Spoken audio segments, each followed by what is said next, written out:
All right, so here's our pregame information for our game this Saturday at Galt. Got the address 13655 Sargent Avenue in Galt, California. The game time is at 12:30, so our warm-up is at 11:30. Our opponents have informed us they'll be wearing blue, so we will wear red.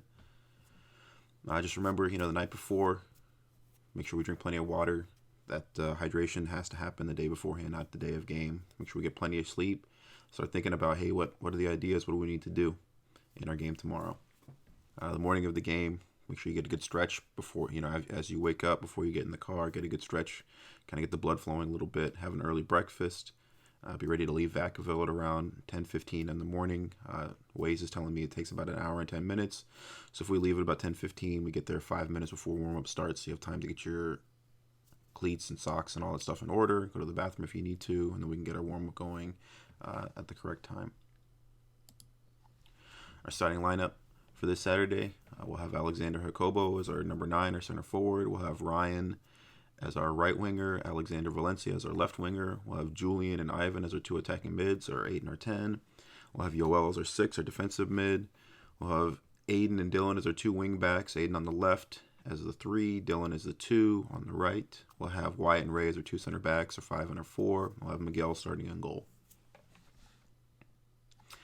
We will have one guest player, Gershon, coming from the 2007s. He's a 2008, so he's able to guest play with us. This was necessitated as we're going to be missing one of our players due to a baseball tournament.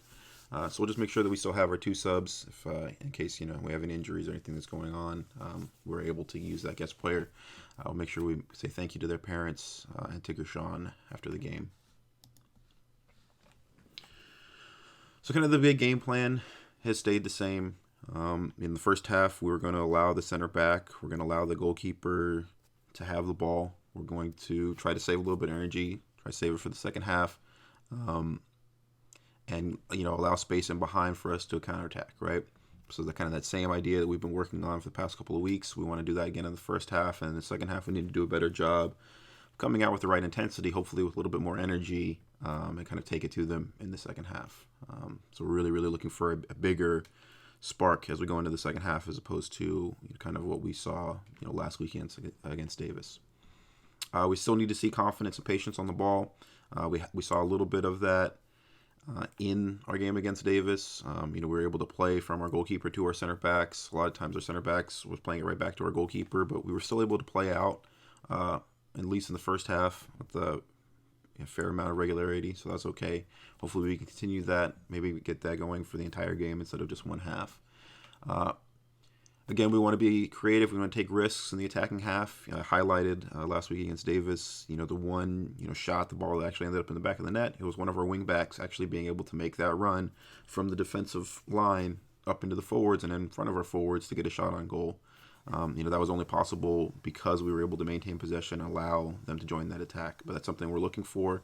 We want to keep having that happening from our wing backs. More specifically, we're going to be looking for diagonal runs from our forwards. Our 9 has in the past done a great job of moving to the left side to the right side, depending where the play is. So that just means our 11 and our 7 need to make complementary runs. If our 9 runs all the way out to the right in front of our 7, our 7 needs to be able to check in and not just run right in behind him. He needs to check to the middle. Again, communication, talking to each other is a huge part of the game. We need to make sure that we're doing that the entire game.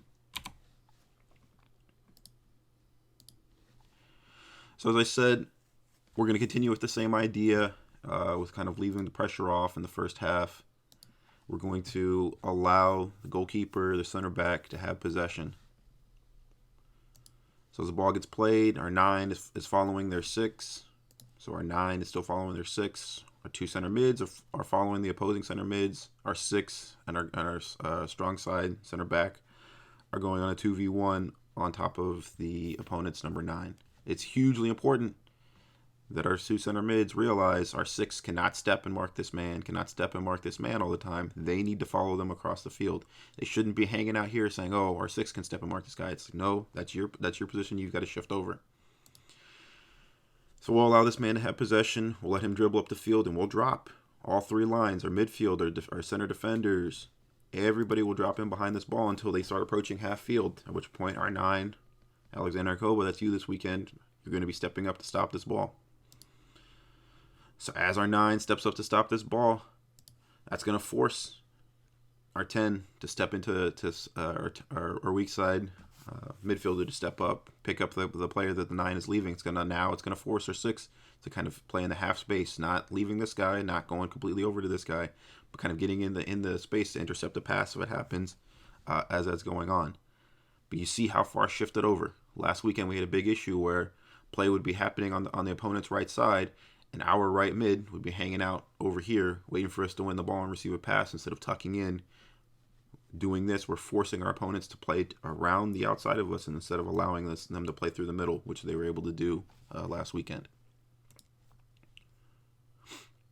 So in this shape, you can see that we are only allowing passes to the outsides or backwards. So hopefully we can reset and find our positioning again. In the second half, we'll still be looking to get a little bit more active in our pressing. So as you can see, our 9 is stepping in, ready to receive this pass back. Our wing forward is trying to deny the outlet pass, trying to force a difficult pass in the middle, or try to force this difficult pass to a center back or to a goalkeeper where our 9 can immediately pounce on it. If that pass somehow gets to the outside and you see that aggressive shift we have to make, look how far over our weak side center mid is. All the way past half field, they're over here, so we have numbers, so we can try and force this pass backwards instead of allowing them to play up the line. We have to have these people marked. So if this guy tries to force the pass or try to force the long cross, right, we can shift in behind. Kind of the same idea that we had last weekend. So now we're going to start talking about kind of the idea. If we win possession and we've created the space in behind, if we win possession, we want to play this ball into the space. We're not trying to play it all the way into his feet or all the way into his feet. Hey, we can play this ball into space. Because as we've been talking about, our 9, we want him to make this run. We want him to make a run from the middle to the outside to pull the defense. Because as he makes this run, he's going to pull that defender away. So now there's going to be a hole for our weak sides forward to make a run into the space in behind. And we're starting to create issues when we're making diagonal runs as opposed to running straight up and down the field. So for this pass to work, our 9 has to be active. The second we win the ball, he's got to be thinking, okay, I got to make this run.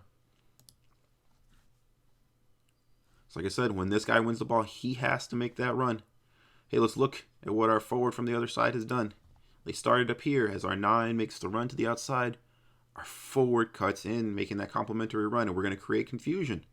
Where, hey, this wing back is going to chase after the ball, the center back is going to chase after their mark, and then look, now we've got our 11, we've got our 7 in a 2v1 situation where we can make a cross in here, and we've got 2 guys with an opportunity to get a chance on goal.